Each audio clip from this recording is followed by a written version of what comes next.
BSP व Jana Sena party एवं CPM CPI के बने इस गठबंधन की चुनावी जनसभा में इकट्ठा हुए इन पार्टियों के सभी छोटे बड़े पदाधिकारियों एवं कार्यकर्तागण, आज आप लोग यहाँ आंध्र प्रदेश स्टेट में लोकसभा व विधानसभा के लिए इकट्ठा हो रहे आम चुनाव में अपने गठबंधन के अलायंस के सभी उम्मीदवारों के समर्थन में मेरे साथ जनसेना पार्टी के प्रमुख व यहाँ आंध्र प्रदेश स्टेट में यहाँ लोगों की पहली पसंद के मुख्यमंत्री पद के हर मामले में योग्य, कर्मठ व युवाओं में अति लोकप्रिय उम्मीदवार श्री पवन कुमार जी को भी चुनने के लिए यहाँ भारी संख्या में इकट्ठा हुए हैं। इसके लिए मैं आप सभी लोगों का हार्दिक दिल से शुक्रिया अदा करती हूँ। लेकिन अब मैं आप लोगों का ध्यान इस चुनाव में यहाँ आपके आंध्र प्रदेश स्टेट में बने अपने गठबंधन को कामयाब बनाने के लिए कुछ जरूरी बातों की तरफ दिलाना चाहती हूँ। और इस संबंध में मैं आप लोगों को ये कहना चाहूंगी कि आजादी के बाद काफी लंबे समय तक केंद्र में व देश के अधिकांश राज्यों में भी आपके आंध्र प्रदेश सहित देश के अधिकांश राज्यों में भी ज्यादातर यहाँ कांग्रेस पार्टी का व बाद में बीजेपी व कुछ समय के लिए अन्य और पार्टियों का भी राज रहा है। और राज्यों में तो पिछले कुछ वर्षों से हम ये देख रहे हैं कि रीजनल पार्टीज के भी हाथों में हुकूमत रही है। किंतु यहाँ खास ध्यान देने की बात यह है कि कांग्रेस पार्टी के केंद्र में व काफी राज्यों में भी लंबे अरसे तक रहे शासनकाल में इनकी अधिकांश रही गलत नीतियों व गलत कार्य प्रणाली की वजह से ही फिर इस पार्टी को केंद्र व अधिकतर राज्यों में भी सत्ता से बाहर होना पड़ा है। और अब यहाँ विधानसभा के लिए और अब यहाँ आपके आंध्र प्रदेश में विधानसभा के लिए हो रहे आम चुनाव में इन्हीं सभी कारणों की वजह से शायद यहाँ सत्ताधारी पार्टी को भी सत्ता से बाहर होना पड़ता है। मेरे ख्याल ट्रांसलेट कर ले वो रवि को बोलो।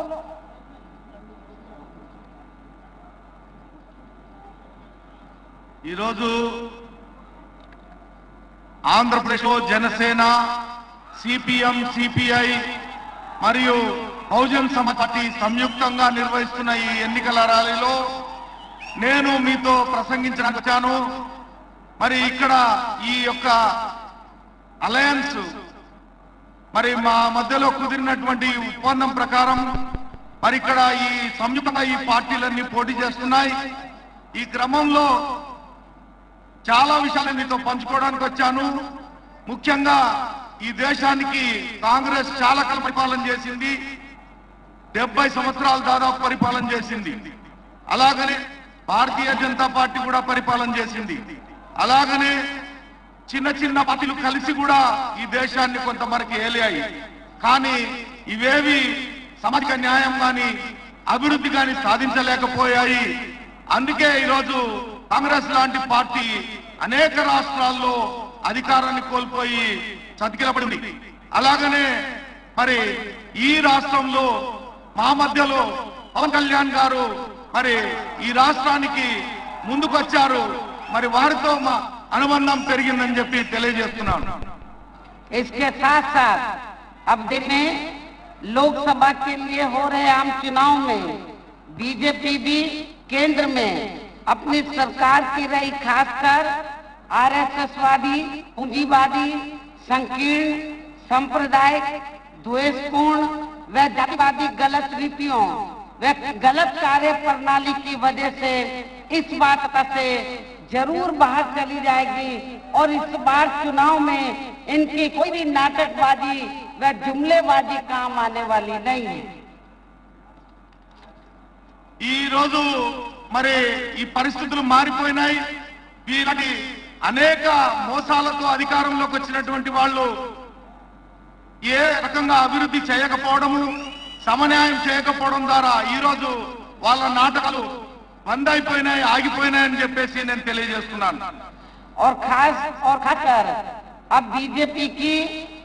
चौकीदारी की ये नई नाटकबाजी इनको नहीं बचा पाएगी, जिससे अब ये चुनाव में जबरदस्ती देश जनहित से जोड़कर इसको अपने राजनीतिक लाभ के लिए भुनाने में लगे हैं, जिसमें भी इनको किसी भी कीमत पर कामयाबी मिलने वाली नहीं है। चाहे चुनाव में इनके सभी छोटे बड़े चौकीदार भी मिलकर अपनी कितनी भी ताकत क्यों ना लगाएं। ఈ దేశంలో మరి బీజేపీ పాలన చౌకీదార్ పరిపాలన అని చెప్పేసి చెప్తున్నటువంటి వీళ్ళ యొక్క నాటకాలు సాగవు। ఎందుకంటే వీరు ఏ రకమైనటువంటి దేశాభివృద్ధికి కానీ దేశ రక్షణలో కానీ ముందుకు రాలేదు। అలాగనే ఈ చిన్న చిన్న నాయకులు కూడా వాళ్ళు కూడా ఈ చౌకీదారుల పరిపాలన ఇక నాటకాలు బంద్ అవుతున్నాయని చెప్పేసి నేను తెలియజేస్తున్నా। और इसकी मुख्य वजह ये है, बीजेपी इस बार सेकेंड पावर में क्यों नहीं आने वाली है। इसकी मुख्य वजह ये है कि पिछले लोकसभा के आम चुनाव में बीजेपी ने देश की जनता को जो किस्म किस्म के प्रलोभन भरे चुनावी वायदे किए थे, तो उन वायदों का इन्होंने अपने पिछले अभी जो लगभग 5 वर्ष पूरे होने वाले हैं, इन 5 वर्षों में तो इसका 1/4 हिस्सा भी कार्य पूरा नहीं किया है, जो इन्होंने वायदे किए थे पिछले लोकसभा चुनाव में। और मैं आप लोगों को ये बताना चाहती हूँ, अब फिर से भारतीय जनता पार्टी अपना दोबारा से चुनावी घोषणा पत्र जारी करेगी, संकल्प पत्र जारी करके फिर से वो नए नए वादे आप लोगों को करेगी। मेरा आप लोगों से यही कहना है कि जब भारतीय जनता पार्टी लोकसभा आम चुनाव में और यहाँ के स्टेट असेंबली के भी चुनाव में जब आप अपने मैनिफेस्टो के जरिए जब किस्म किस्म के इस बार वायदे करेगी, तो आप लोगों को इनसे एक ही सवाल पूछना है कि हम ये जो आप लोग नए नए वायदे कर रहे हैं, पहले आप पिछले वायदों का हिसाब दो, बाद में नए वायदों की बात करो। మిత్రులారా, రేపు రాబోయే సార్వత్రిక ఎన్నికల్లో ఎట్టి పరిస్థితుల్లో ఈ దేశంలో భారతీయ జనతా పార్టీ అధికారంలోకి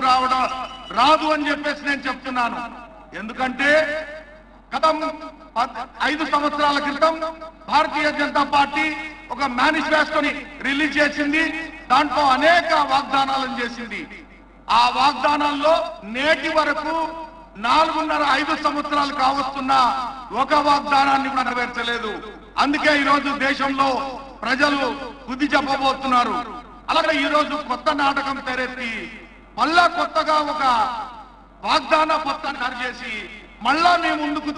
తీసుకొని వస్తుంది। నేను మీ అందరికీ కోరుతున్నాను, ముందు మీ దగ్గరికి వాగ్దానాల పత్రాలను తీసుకొచ్చే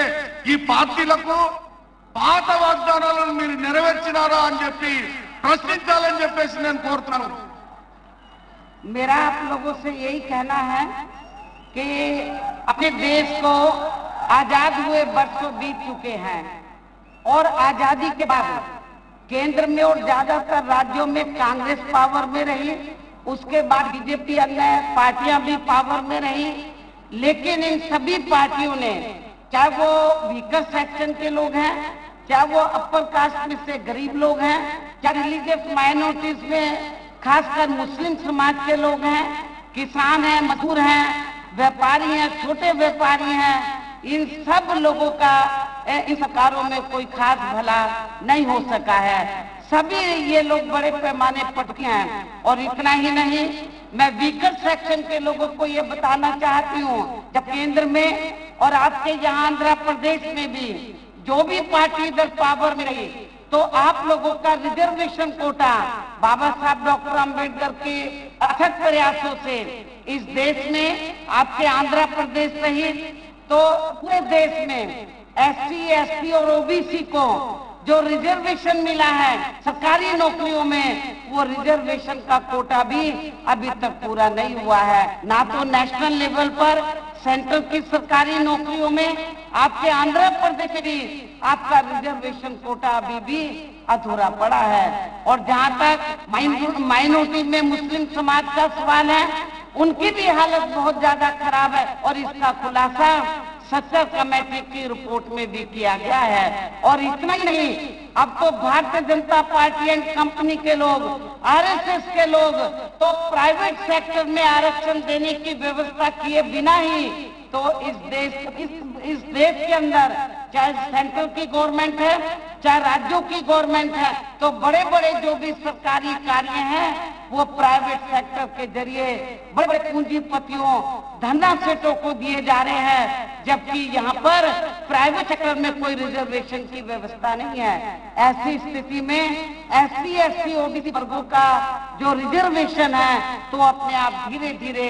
खत्म होता जा रहा है। कहने का तात्पर्य ये है कि चाहे कांग्रेस है, बीजेपी है, चाहे यहाँ की रीजनल पार्टीज हैं, ये लोग नहीं चाहते हैं कि इस देश में वीकर सेक्शन के लोग अपने पैरों पर खड़े हों। वीकर सेक्शन के लोग अपने पैरों पर खड़े हों, ये नहीं चाहते हैं। तो इसलिए बाबा साहब डॉक्टर अंबेडकर ने ये कहा था, जब उन्होंने देश का संविधान बनाया तो उन्होंने ये कहा था कि मैंने भारतीय संविधान में वीकर सेक्शन के लोगों को कानूनी अधिकार तो दे दिए हैं, लेकिन इन कानूनी अधिकारों का फायदा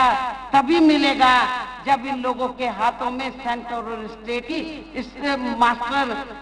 जो चाबी है, मास्टर की है, जब तक इनके हाथों में नहीं आ जाती है। और मैं आप लोगों को ये बताना चाहती हूँ कि बाबा साहब डॉक्टर अंबेडकर ने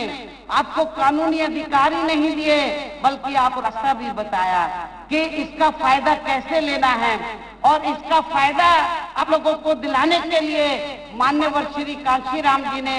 बीएसपी का गठन किया। और मैं आप लोगों को ये बताना चाहती हूँ कि जब उत्तर प्रदेश आबादी के हिसाब से देश का सबसे बड़ा प्रदेश है, जब उत्तर प्रदेश में 4 बार मेरी सरकार बनी तो बहुजन समाज पार्टी की सरकार ने, तो हमें हालांकि आप लोगों को मालूम है कोई भी इलेक्शन होता है तो हमारी पार्टी कभी कोई भी मैनिफेस्टो जारी नहीं करती है, क्योंकि हमारी पार्टी कहने में कम और कार्य करके ज्यादा दिखाने में यकीन रखती है। उत्तर प्रदेश में जब 4 बार मेरी सरकार बनी तो हमारी सरकार ने समाज के हर सेक्शन के डेवलपमेंट के लिए काम किया, वीकर सेक्शन के लिए काम किया, वहां पर लॉ एंड ऑर्डर को बढ़िया बनाया। तो आज उत्तर प्रदेश के अंदर तो सभी लोग इस बात का लोहा मानते हैं और ये कहते हैं हुकूमत हो तो बीएसपी जैसी हुकूमत होनी चाहिए। और मुझे ये अच्छा लगा कि आज ये उत्तर प्रदेश की बीएसपी की सरकार के परफॉर्मेंस से वो जो वहां जो हमारी सरकार ने काम किए उससे प्रभावित होकर तो आप लोगों के यहाँ जनसेना पार्टी के प्रमुख तो श्री पवन कल्याण जी ने ये कहा, उन्होंने आप लोगों को मैं ये भी बताना चाहती हूँ कि उन्होंने अपने भाषण में मेरे बोलने से पहले आप लोगों को ये कहा कि आंध्र प्रदेश में यहाँ की जो लोकल प्रॉब्लम्स है, समस्याएं हैं, उनका समाधान किया। कुछ के मुंह में नाम गिनाया कि हम लोग यदि पावर में आ गए आंध्र प्रदेश में तो हम लोग ये कार्य करेंगे। मुझे पूरा भरोसा है इनके पर, ये बहुत ही ईमानदार आदमी हैं, ऑनेस्ट हैं और बिल्कुल कार्य करने में विश्वास रखते हैं और सोशल हैं। तो यहाँ पर जो आंध्रा में अभी तक जिन भी पार्टियों की सरकारें रही हैं, तो चाहे तो श्री नायडू की सरकार रही हो या उससे पहले और भी पार्टी की सरकारें रही हो आंध्र प्रदेश में, लेकिन उन्होंने बातें तो बहुत कही लेकिन उसके ऊपर इम्प्लीमेंट नहीं किया। लेकिन मुझे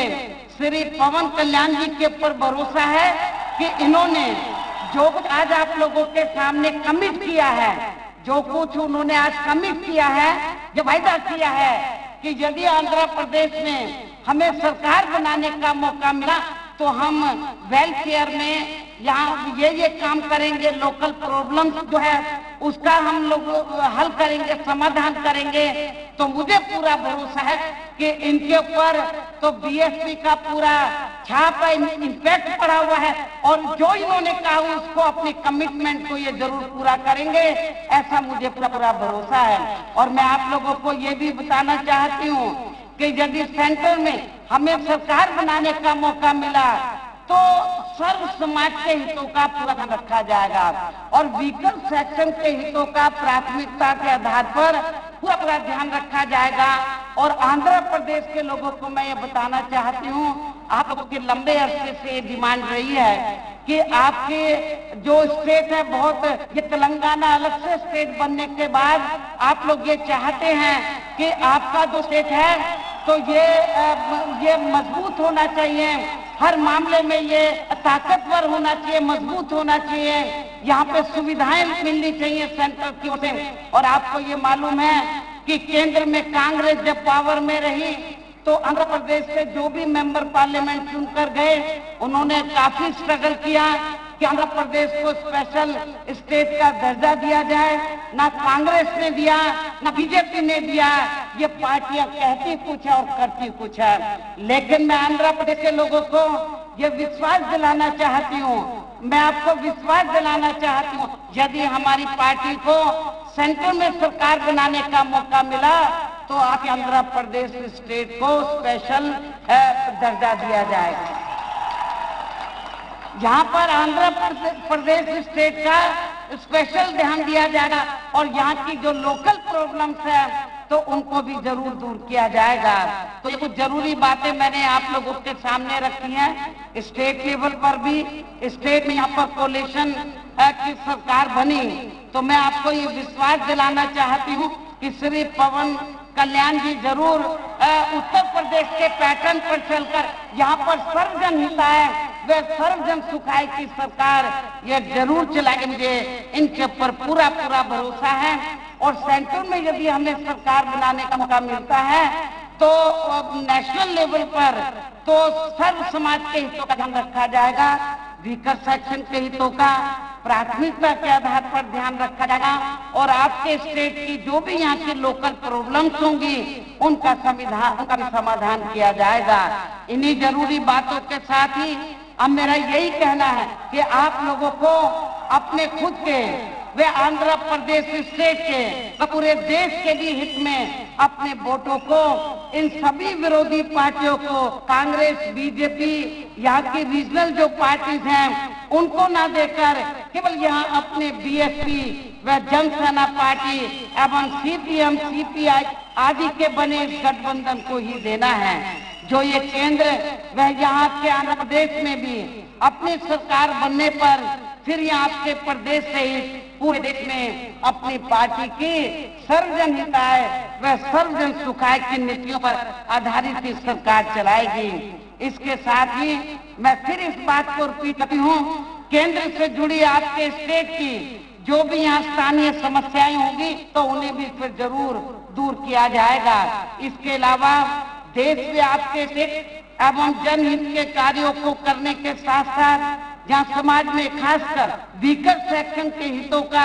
हर मामले में विशेष ध्यान रखा जाएगा और तभी फिर यहाँ हमारे महान संतों, गुरुओं व महापुरुषों में भी खासकर महात्मा ज्योतिराव फूले, छत्रपति शाहू जी महाराज, नारायणा गुरु, बाबा साहब डॉक्टर भीमराव अंबेडकर एवं मान्यवर श्री कांशीराम जी आदि का अधूरा रहा सपना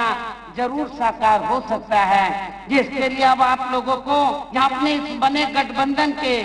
सभी लोकसभा व विधानसभा के उम्मीदवारों को आप लोगों को मालूम है कि मेरे बोलने से पहले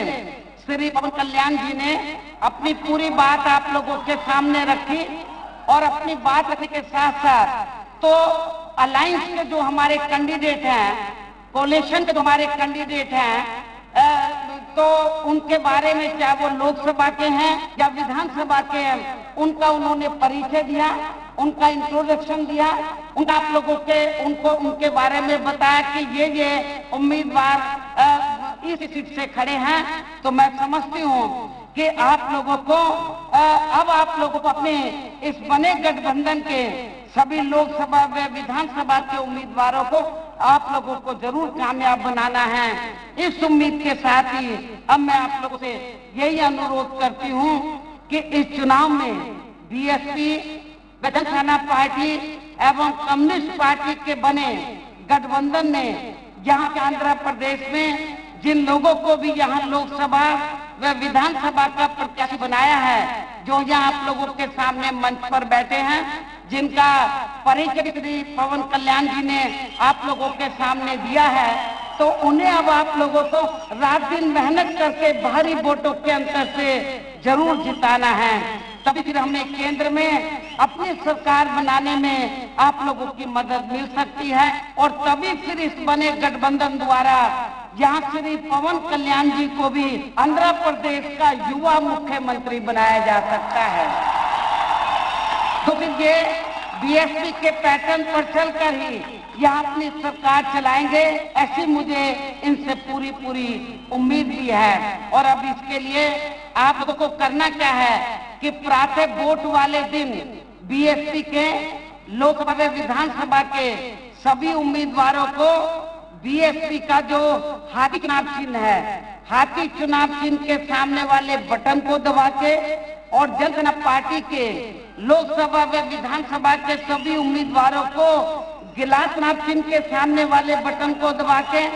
तथा कम्युनिस्ट पार्टी के लोकसभा व विधानसभा के उम्मीदवारों को उनके चुनाव चिन्ह के सामने वाले बटन को दबा के उन्हें भारी वोटों के अंतर से आप लोगों को जरूर चुनकर भेजना है, पार्लियामेंट में भेजना है, यहाँ की असेंबली में जिताकर भेजना है। इस खातिर के साथ ही अब मैं अपनी बात यही समाप्त करते हुए आप लोगों से रजा लेती हूँ।